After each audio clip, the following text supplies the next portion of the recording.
Vuelo la mía 2933. El último viaje de un sueño.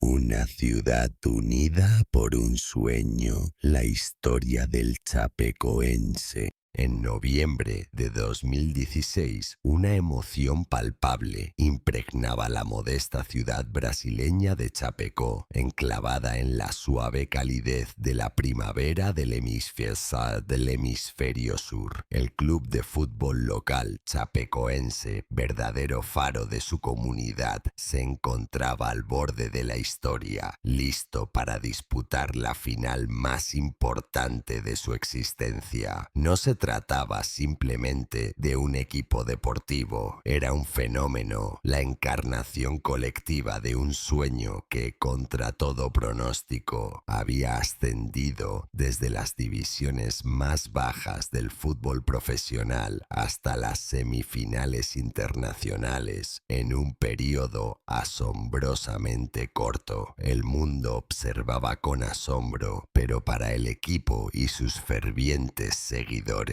esta trayectoria, aunque aparentemente milagrosa, era fruto de una fe inquebrantable y una pasión ardiente.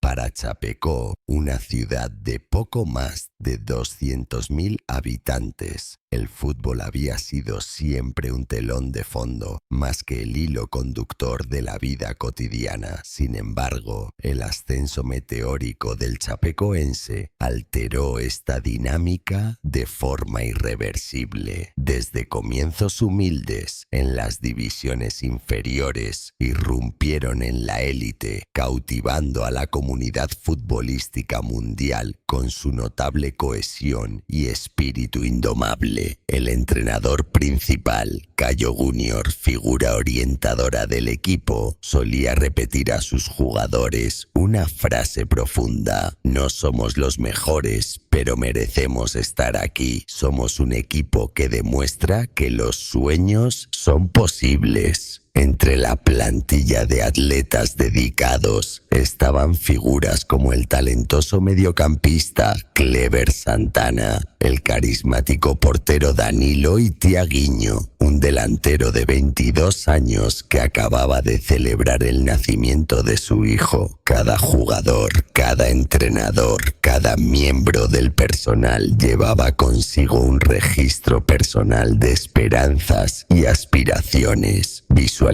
la gloria que los aguardaba en Medellín.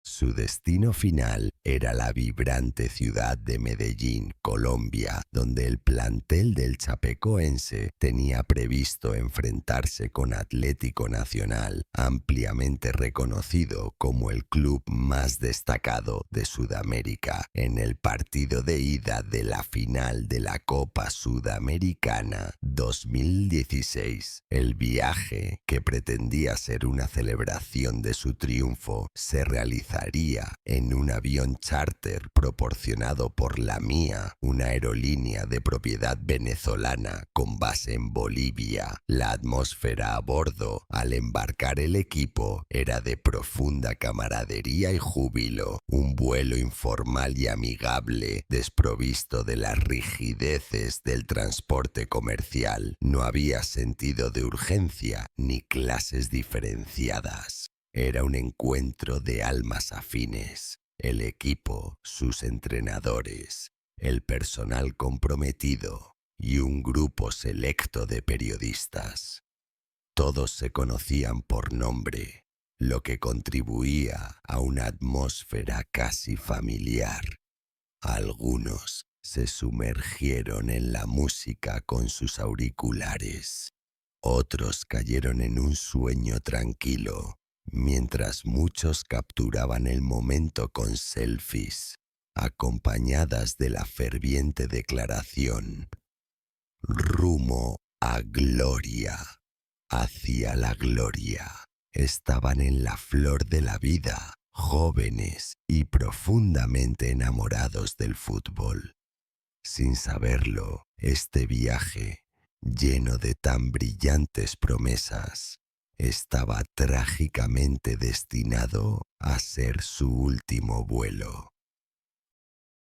El origen del desastre, planificación defectuosa y apuros financieros. La logística de viaje para el equipo del Chapecoense estuvo plagada de complicaciones desde el principio. La propuesta original de la Mia contemplaba un vuelo charter directo desde Sao Paulo, Brasil, hasta Medellín, Colombia, con una parada crucial para reabastecimiento en Cobija, ubicada en el norte de Bolivia. Sin embargo, este plan tropezó con un obstáculo insalvable cuando la ANAC, la Autoridad Aeronáutica Brasileña, negó categóricamente la solicitud de la Mia para operar esa ruta. La negativa se debió a una laguna regulatoria significativa. No existían disposiciones dentro de acuerdos de aviación entre Brasil y Bolivia, un obstáculo insalvable. El impedimento específico para operar el vuelo directamente desde Brasil a Colombia estaba profundamente arraigado en el intrincado marco de las llamadas libertades del aire, específicamente en lo referente a la séptima libertad,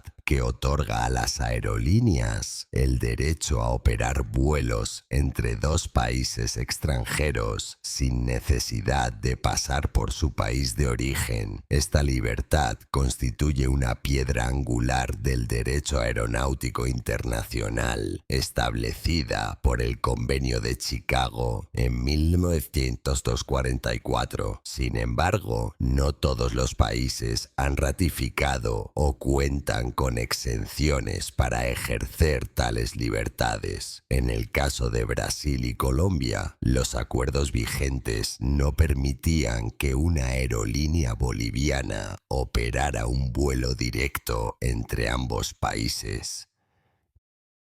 Impulsados por el fuerte deseo de asegurar el lucrativo contrato charter, se improvisó rápidamente una solución alternativa. El equipo de Chapecoense viajaría primero a Santa Cruz de la Sierra, Bolivia, mediante un vuelo comercial regular. Desde allí, la Mia los recogería y los trasladaría directamente a Medellín. Este abrupto cambio en el itinerario generó demoras significativas respecto al horario original. Como consecuencia directa, Cobija, el punto de reabastecimiento de combustible inicialmente previsto, quedó descartado, ya que su aeropuerto cerraba al anochecer, un detalle crítico comunicado por el director general de la aerolínea. El avión y su historial, una aeronave al límite. El avión asignado para este fatídico vuelo era un Avro RJ-65 con matrícula CP-233. Este jet de 4 motores turbofan, fabricado por British Aerospace, realizó su primer vuelo el 26 de marzo de 1999. Su historial operativo incluía múltiples transferencias internacionales.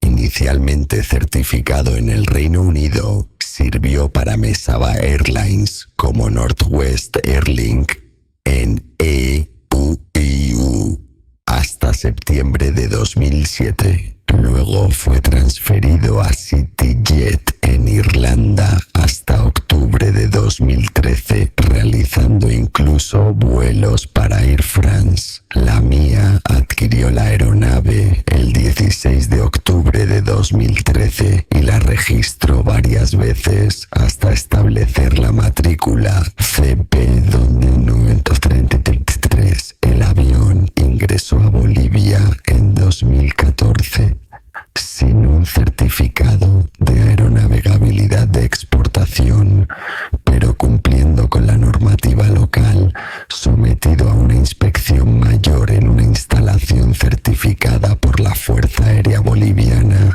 y recibiendo varios certificados de aeronavegabilidad temporales de parte de la Autoridad de Aviación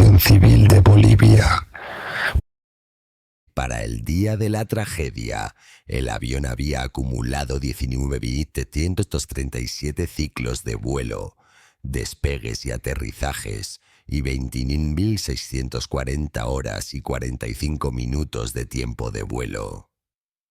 Cabe destacar que este Avro RJ-85 era el único avión operativo entre los tres que poseía la Mia, una aerolínea que se encontraba al borde del colapso financiero. La compañía sufría de problemas operativos y económicos crónicos. Su traslado a Bolivia en noviembre de 2015, luego de fracasar en obtener la certificación de operador aéreo por parte del Instituto Nacional de Aeronáutica Civil de Venezuela, fue prueba de esos problemas de fondo. A pesar de enfrentar deudas importantes, $35.000 en pagos de leasing y $48.000 adicionales en mantenimiento, las cuentas bancarias de la empresa solo disponían de 16.000. Una ruta imprudente más allá de los límites técnicos. La elección del vuelo directo para el CP-2933 fue fundamentalmente ilógica e intrínsecamente peligrosa. El Avro RJ-85 no estaba diseñado para vuelos tan largos sin escalas, especialmente operando con una carga significativa. La distancia en línea recta entre Santa Cruz y Medellín es de aproximadamente 2.560 kilómetros, 1.711 millas náuticas, aunque el RJ-85 tenía un alcance teórico máximo de 3.768 kilómetros, incluyendo desvío de 100 millas náuticas, reserva mínima y rodaje. Su alcance práctico con carga máxima se reducía drásticamente a apenas 1.994 kilómetros. Otras fuentes corroboraban que el rango máximo era de 2.965 kilómetros, casi idéntico a la distancia entre Santa Cruz y Medellín. Esto dejaba un margen de seguridad irrisorio, prácticamente nulo ante cualquier imprevisto.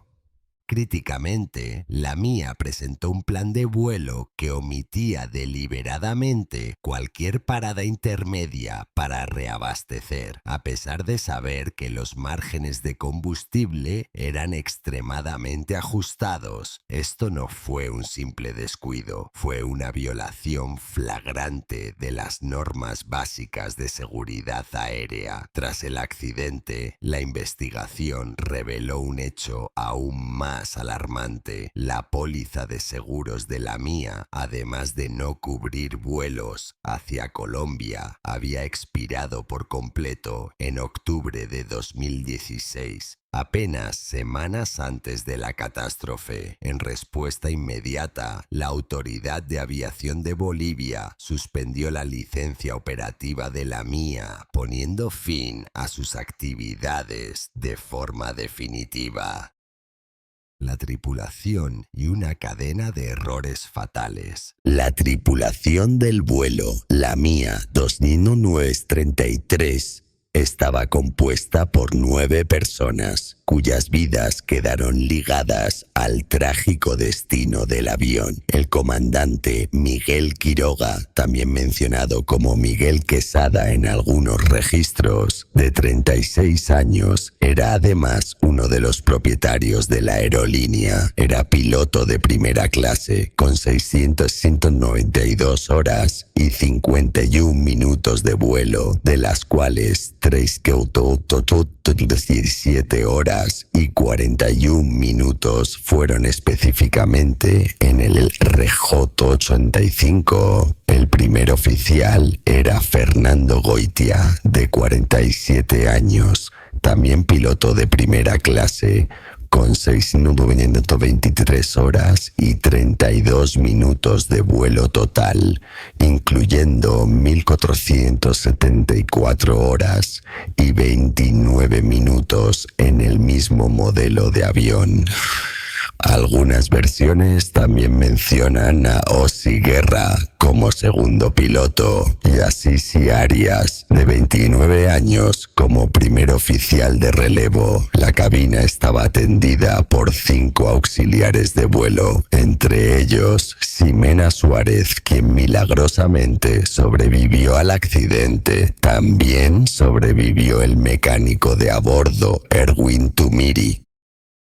Pronto se hizo evidente que las decisiones operativas y administrativas dentro de la MIA estaban plagadas de errores sistemáticos. La empresa tenía una práctica clara de recortar gastos a costa de la seguridad. El propio comandante, Miguel Quiroga, como cofundador de una aerolínea en crisis, tuvo un papel decisivo en las decisiones que condujeron al desastre. Fue su elección consciente no reabastecer, con el fin de ahorrar dinero, la que selló el destino del vuelo. Los pilotos, aunque conscientes de lo delicado de la situación de combustible, quizás no percibieron completamente la gravedad final. Según un relato escalofriante, el primer oficial, Ozzy Guerra, comentó una hora antes del despegue: "Si todo sale bien, llegamos con los tanques en cero".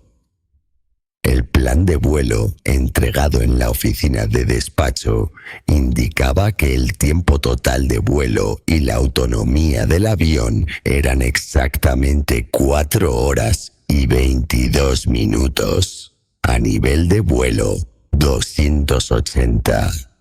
Esta coincidencia exacta entre tiempo de vuelo y autonomía era una señal crítica.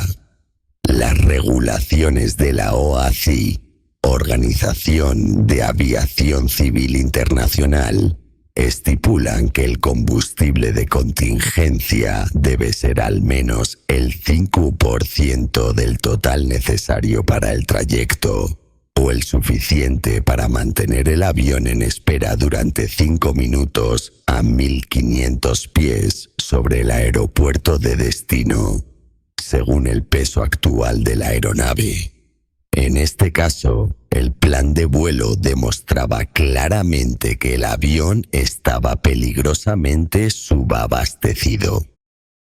Un funcionario de la Administración de Aeropuertos y Servicios de Navegación Aérea de Bolivia rechazó inicialmente el plan de vuelo por esta razón. Sin embargo, en un giro trágico, otro oficial lo aprobó posteriormente, autorizando el vuelo fatídico. La investigación posterior reveló detalles inquietantes sobre esta aprobación. El funcionario en Santa Cruz que firmó la autorización más tarde huyó de Bolivia y solicitó asilo político en Brasil. La oficial afirmó haber sido sometida a una enorme presión por parte de sus superiores para modificar el informe que había presentado inicialmente antes de la salida del avión, expresando un profundo temor de no recibir un juicio justo en Bolivia.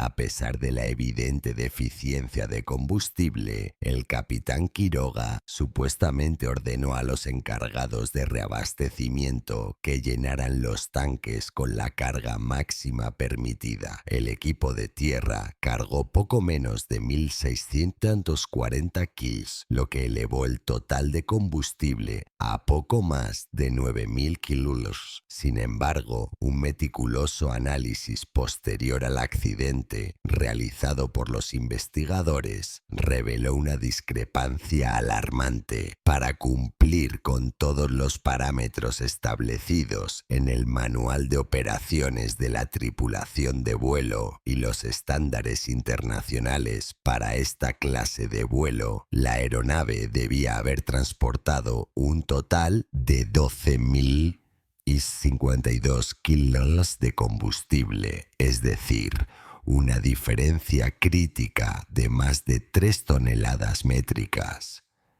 Esto significaba que llevaban apenas lo justo, 9.300 kilos, la cantidad exacta necesaria para cubrir la ruta directa entre Santa Cruz y Medellín, pero sin absolutamente ninguna reserva de combustible. Esta total ausencia de combustible de contingencia implicaba que no había margen para esperas, demoras inesperadas ni condiciones meteorológicas adversas.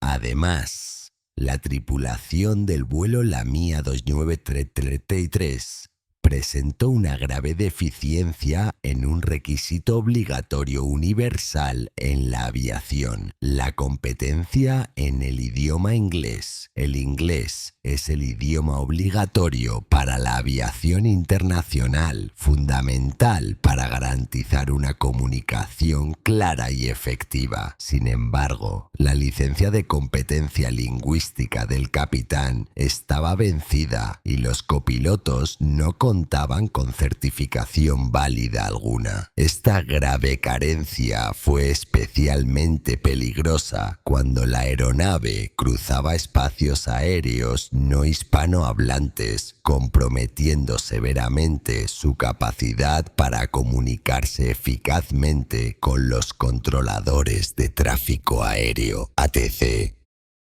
Los investigadores también descubrieron que en el asiento adicional de la cabina, Jump Seat, se encontraba una persona no autorizada, identificada como un piloto que no pertenecía formalmente a la aerolínea. Esta persona fue falsamente listada como copiloto en la declaración general del vuelo. Las grabaciones de voz de la cabina revelaron escalofriantemente que este individuo participó activamente en las conversaciones de vuelo, agravando aún más el entorno ya comprometido de la cabina. La combinación de certificados vencidos, personal no autorizado y falta de supervisión evidenciaba violaciones graves a las normas internacionales de aviación, poniendo en peligro la seguridad del vuelo. La ilusión de calma, un vuelo hacia el punto de no retorno. En la fatídica noche del 28 de noviembre de 2016, a las 22:18 UTC, correspondiente a las 18:18 hora local, el vuelo Lamia 2933 inició su viaje, despegando desde Santa Cruz.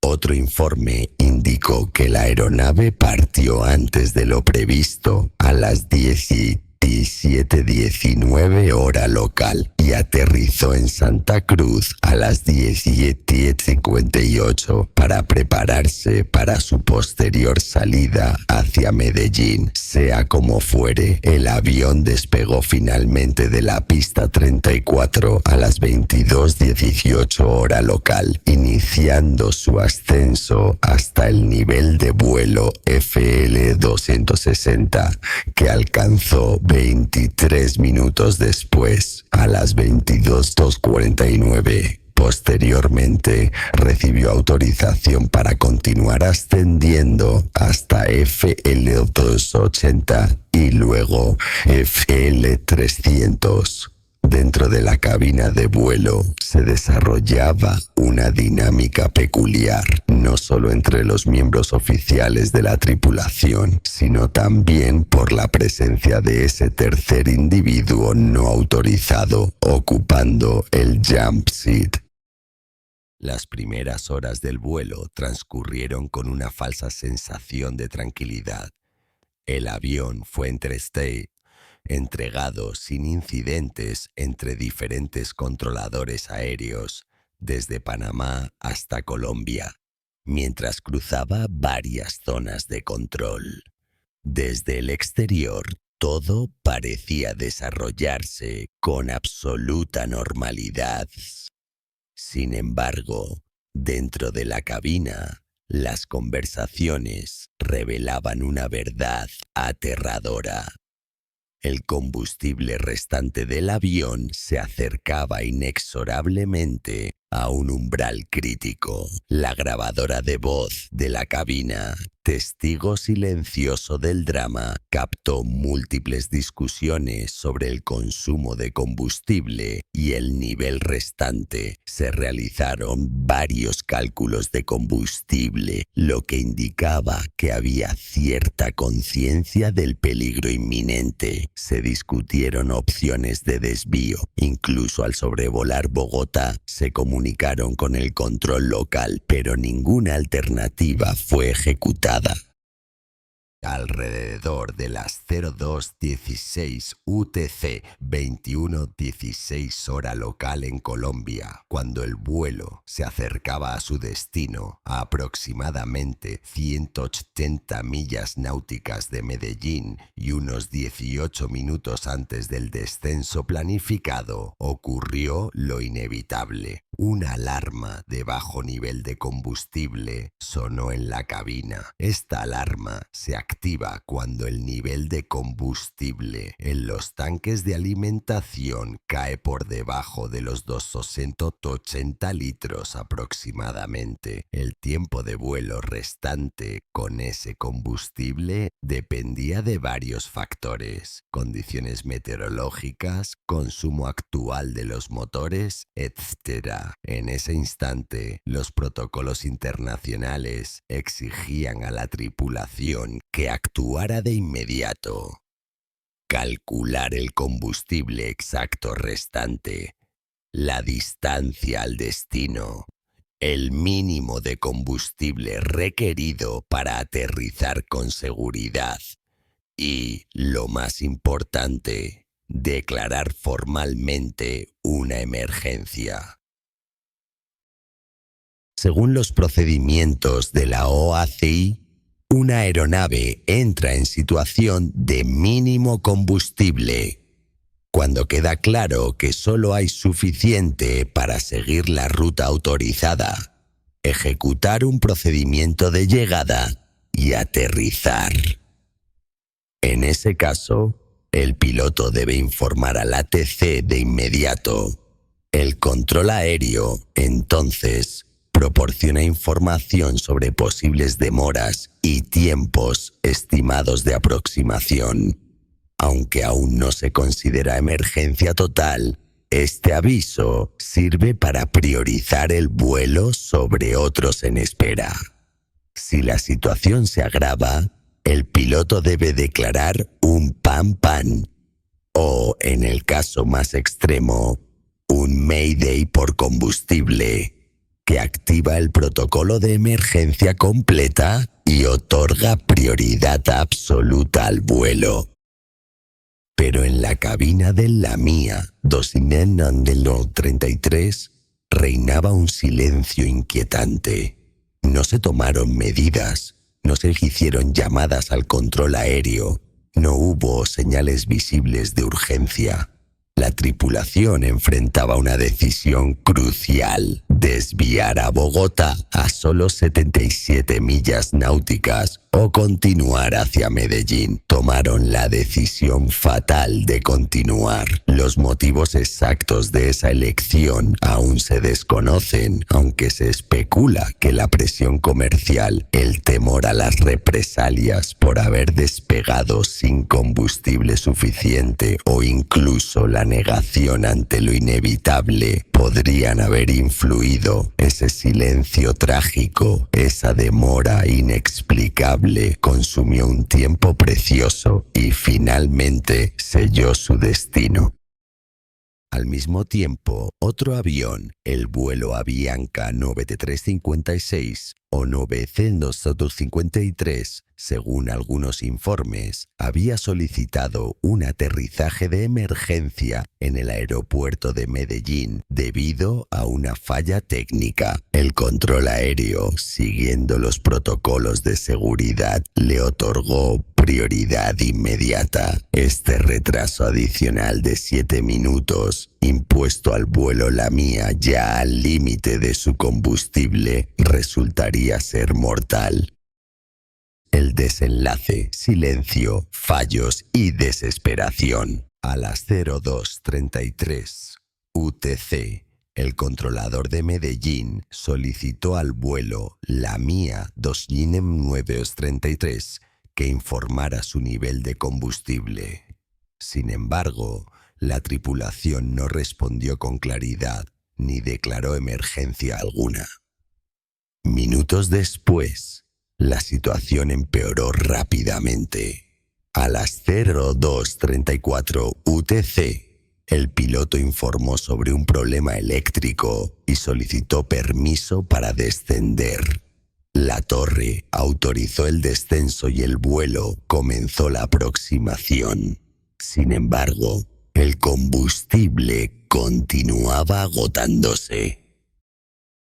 Poco después, el avión comenzó a perder potencia en uno de sus motores. La grabadora de voz captó una atmósfera de creciente tensión y urgencia. La tripulación intentó manejar la situación, pero la falta crítica de combustible afectaba severamente la operatividad de la aeronave. Finalmente, a las 02:45 UTC, mientras intentaban aterrizar en el aeropuerto José María Córdoba, el avión se estrelló en las cercanías de Medellín, cerca de una zona residencial en el municipio de La Unión. La colisión fue devastadora. La combinación de errores humanos, decisiones empresariales negligentes y falta de protocolos de seguridad adecuados resultaron en una de las tragedias más desgarradoras de la historia del fútbol y la aviación en Sudamérica. De las 77 personas a bordo, solo 6 sobrevivieron, incluyendo 3 jugadores y 2 miembros de la tripulación. Esta catástrofe puso de manifiesto la urgente necesidad de reforzar las regulaciones aeronáuticas, la supervisión de las aerolíneas y la capacitación adecuada de las tripulaciones para evitar que tragedias similares vuelvan a ocurrir.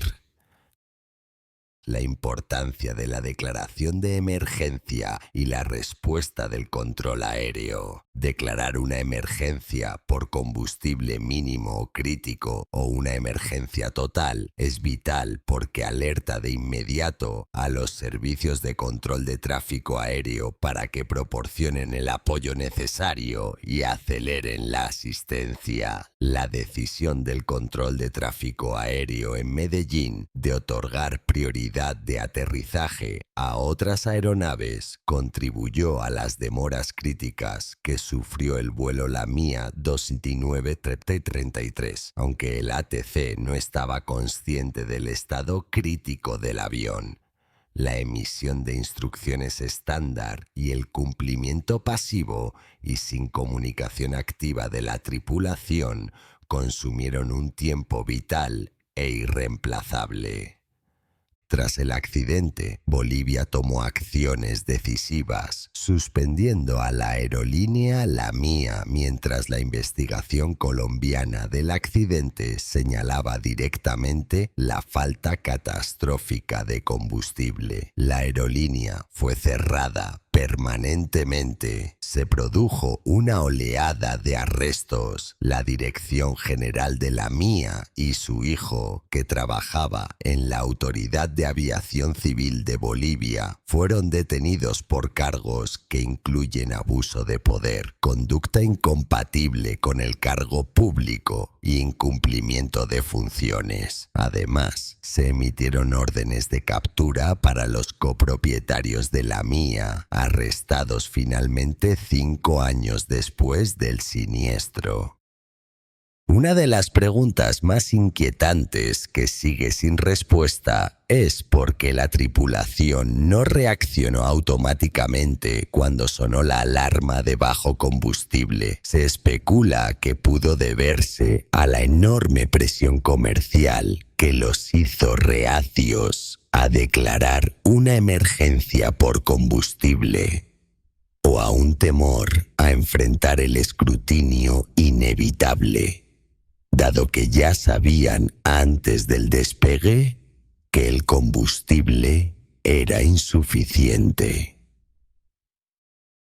El espíritu perdura, vida después de la muerte y lecciones eternas. Tras la devastadora pérdida, el equipo chapecoense, símbolo de resiliencia profunda, emprendió el arduo proceso de reconstrucción. Numerosos clubes de fútbol de todo el mundo ofrecieron ayuda sincera, brindando jugadores y apoyo financiero crucial. El primer partido del equipo reconstruido no fue solo un juego, sino una ceremonia profunda de renacimiento y sanación colectiva. Hoy, en el estadio de Chapeco, hay un memorial conmovedor grabado con los nombres de todos los que fallecieron trágicamente. Los aficionados se reúnen con regularidad para dejar flores y ofrecer oraciones solemnes. Anualmente, en el aniversario del accidente, toda la ciudad de Chapeco se detiene en silencioso recuerdo. El trágico incidente del vuelo Lamia de 1933 sirve como un recordatorio indeleble y contundente de lecciones fundamentales y atemporales en aviación y conducta humana. La avaricia y la negligencia son fuerzas letales. La seguridad debe priorizarse siempre, sin excepción, sobre cualquier ganancia económica. Este principio es absoluto, inquebrantable y universal. Decisiones aparentemente menores pueden desencadenar consecuencias catastróficas. Una decisión impulsiva e imprudente, un simple "lo lograremos", aniquiló trágicamente decenas de vidas. La resiliencia humana es una fuerza asombrosa y formidable. Los sobrevivientes de esta tragedia indescriptible han demostrado con su espíritu inquebrantable que, incluso desde los escombros más horribles, es posible emerger y comenzar el profundo camino de reconstruir la vida. La memoria cumple una función sagrada, transformando el dolor en significado. Tenemos la obligación moral de recordar tales tragedias, no solo para lamentarlas, sino para asegurar con todo nuestro ser que nunca más se repita una cadena de eventos tan devastadora. Este incidente, frustrante para los investigadores por las múltiples oportunidades perdidas de prevención, subraya la necesidad permanente de transparencia absoluta y coraje moral profundo en toda la industria aeronáutica. Esta responsabilidad no solo recae en los pilotos para reconocer y declarar errores, sino también en los funcionarios encargados de aprobar planes de vuelo, asegurando que la seguridad prevalezca por encima de todo.